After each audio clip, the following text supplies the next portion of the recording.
Washington found local knowledge limited, he would reach beyond his immediate circle.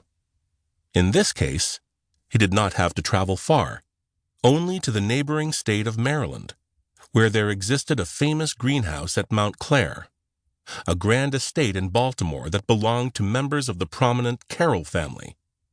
Though geographically close, the Carrolls of Maryland were culturally quite a distance away from the Virginia families with whom George and Martha Washington typically rubbed elbows. Irish Catholics like the Carrolls had fled to America to escape persecution in Great Britain, but faced similar prejudice from colonists of English ancestry. In most of the colonies, Catholics couldn't hold public office, and in Virginia, they couldn't even pray publicly. But neither Catholics nor other religious minorities faced any prejudice from George Washington. Washington had learned on the battlefield to work with people from all walks of life. Several of Washington's officers were Irish, including Colonel John Fitzgerald, who served as one of his top aides.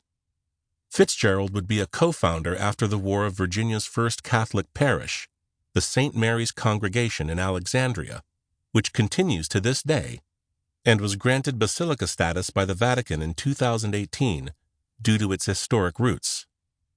Washington had begun his friendship with members of the Carroll family almost a decade earlier. In 1775, Charles Carroll, who would the next year become the sole Catholic signer of the Declaration of Independence, and later one of Maryland's first U.S. senators, informed Washington of an agricultural pamphlet that described what he believed to be the most advantageous method of cultivating and preparing hemp.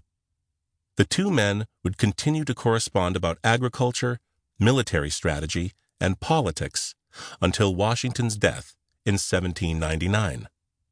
Now it was the widow of Carroll's cousin, an attorney also named Charles, who was commonly referred to as Charles Carroll Barrister to avoid confusion, with whom Washington wished to speak. He and his wife Margaret had become known for the succulent fruits and vegetables they grew in the fields of Mount Clair and their greenhouse. When Charles died in 1783, Margaret continued to run an efficient operation and even expanded the types of plants at the greenhouse. In 1784, Washington wrote to Margaret's brother-in-law, Tench Tillman, who had served as one of Washington's top aides during the Revolutionary War, seeking detailed information about the construction of Mrs. Carroll's greenhouse. The letter conveys Washington's passion for the project and amply displays the technical turn of his mind.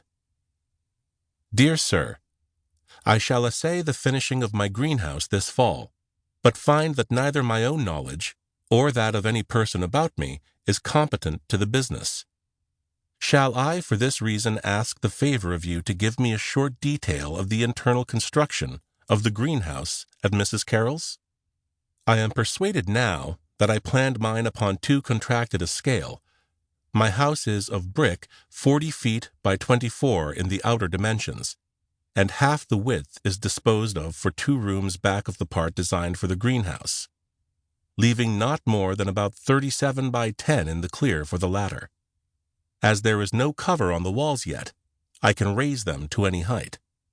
The information I wish to receive is on the following points: the dimensions of Mrs. Carroll's greenhouse, what kind of a floor is to it, how high from that floor to the bottom of the window frame, what height the windows are from bottom to top, how high from the top to the ceiling, whether the ceiling is flat or of what kind, whether the heat is conveyed by flues and a grate, whether the grate is on the out or inside, whether the flues run all around the house, the size of them without and in the hollow, whether they join the wall or are separate from it.